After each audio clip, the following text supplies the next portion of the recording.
আসসালামু আলাইকুম ওয়া রাহমাতুল্লাহি ওয়া বারাকাতুহু। সম্মানিত ভিউয়ার্স, দর্শক শ্রোতা বন্ধু, আমরা 33 নম্বর পাঠ সালাত কোর্সের 33 নম্বর পাঠে জানব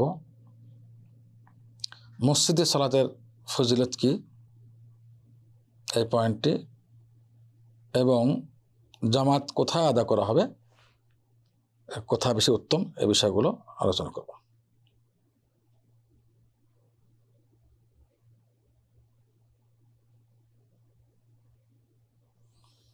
তাহলে প্রথম পয়েন্টে আসি, সেটা হলো জামাতের ফজিলত, মসজিদ জামাতের ফজিলত। প্রত্যেক ধাপ মুসল্লি ঘর থেকে অজু করে পবিত্রতা অর্জন করে যদি বের হয়, প্রত্যেক ধাপে একটি করে সাদকার সওয়াব পাবে এবং একটি মর্যাদার বৃদ্ধি হবে এবং গুনাহ মাফ হবে, সঙ্গে সঙ্গে সওয়াব, অনেক সওয়াব হবে। আল্লাহ তাআলার পক্ষ থেকে বিশাল ফজিলত এই উম্মতের জন্য হবে। এর প্রমাণ ইবনে ওমর রাদিয়াল্লাহু তাআলা আনহুমার হাদিস, যেটা সহিহ বুখারী এবং সহিহ মুসলিমের হাদিস। সহিহ বুখারীতে হাদিস নাম্বার 645 এবং 46 এবং সহিহ মুসলিমের 650, 649 এবং 50। হাদিসটা আমরা নেই।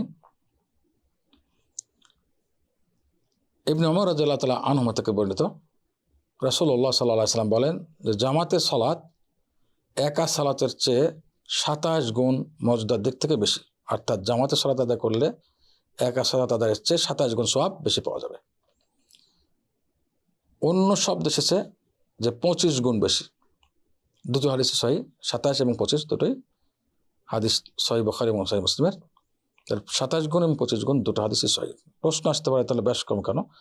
এটা সালাত এর ঈমান তো থাকবে, ইখলাস থাকবে, এর সঙ্গে মহানবী সাল্লাল্লাহু আলাইহি ওয়াসাল্লামের তরিকা কতটুকু সে বাস্তবায়ন করছে, পরিপূর্ণ করলে পরিপূর্ণ সওয়াব 27 গুণ, আর একটু কম হলে একটু কম সওয়াব, তার চেয়ে কম হলে তার চেয়ে কম সওয়াব, এমন আর কি।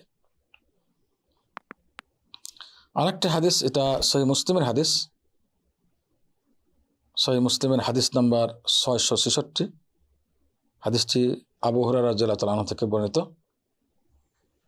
তিনি বলেন, রাসূলুল্লাহ সাল্লাল্লাহু আলাইহি সাল্লাম ইরশাদ করেন, যে ব্যক্তি তার ঘরে পবিত্রতা অর্জন করলো অতঃপর আল্লাহর কোনো ঘরের দিকে অর্থাৎ মসজিদের দিকে সে গমন করলো সালাত জামাতে আদায় করার উদ্দেশ্যে, কোনো ফরজ সালাত আদায় করার জন্য, তার দুই ধাপের প্রত্যেকটি, এক ধাপে গুনাহ মাফ হবে, অপর ধাপে তার মর্যাদা বৃদ্ধি হবে। অর্থাৎ প্রত্যেকটা ধাপে, এক ধাপে গুনাহ মাফ হচ্ছে, আর এক ধাপে তার মর্যাদা বৃদ্ধি হচ্ছে। আর একটা হাদিস নিব, রাবি আবু হুরায়রা রাদিয়াল্লাহু তাআলা আনহু, এবং এটা সহিহ বুখারী মুসলিমের হাদিস। হাদিস নাম্বার সহিহ বুখারী 662 এবং সহিহ মুসলিম 669।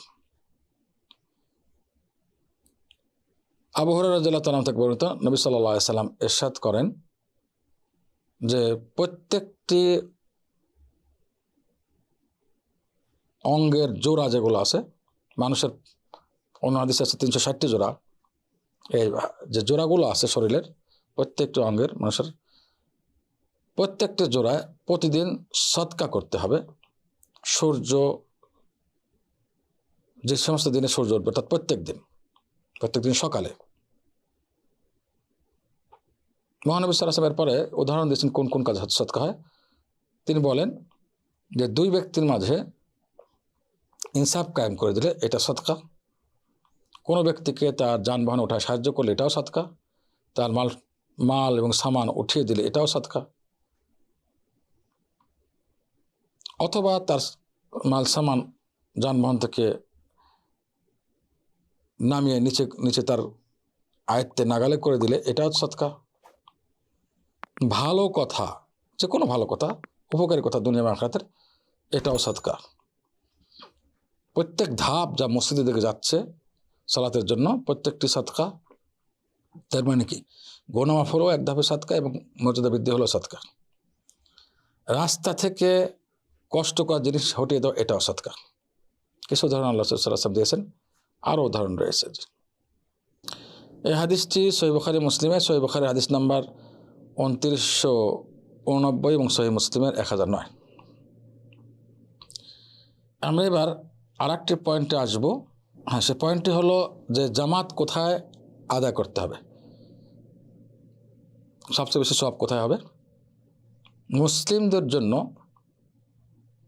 সবচেয়ে বেশি সওয়াব জামাতে তার নিজের গ্রামের মসজিদে ফরজ আদায় করবে, তার গ্রামের মসজিদে যেখানে ফরজ আদায় হয় সবচেয়ে। এরপর আসবে যেখানে মুসল্লির সংখ্যা বেশি হয়। কিন্তু প্রথম হলো নিজের নিজ মসজিদ, যেটা নিজের বাড়ির কাছে নিজ গ্রামের মসজিদটি বা নিজ মহল্লার মসজিদটি, সেখানে সবচেয়ে উত্তম। অনেকে এটাকে ভুল বোঝে, জামাত বড় যেখানে হচ্ছে, জামা মসজিদ হচ্ছে, সেখানে যায় নিজের গ্রামের বা নিজের মহল্লার মসজিদ ছেড়ে দিয়ে। এরপর আসবে যেখানে জামাতে মুসল্লির সংখ্যা বেশি, 2 নম্বর। 3 নম্বর আসবে দূরের মসজিদ সমূহ, যেহেতু সেখানে পদচারণা বা ধাপ বেশি হচ্ছে এই জন্য।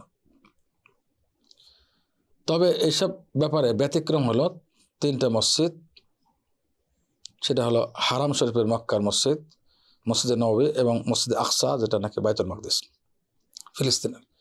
এই মসজিদগুলো ব্যতিক্রম, কারণ এখানে এর ফজিলত সবসময়ের জন্য বেশি অন্যান্য জায়গার সালাতের চেয়ে।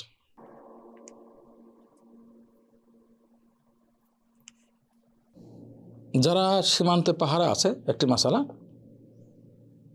তারা একই মসজিদে সবাই মিলে জামাত আদায় করবে।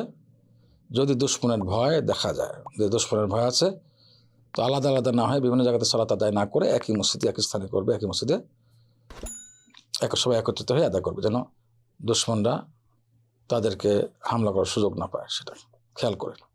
তো আগেই বলেছি যে দুশ্মনরা ভয় থাকলে যুদ্ধ ময়দানে কীভাবে সালাত আদায় করতে আল্লাহ তাআলা কোরআনে এটা নাযিল করেছেন। আসসালামু আলাইকুম ওয়া রাহমাতুল্লাহি ওয়া বারাকাতুহু।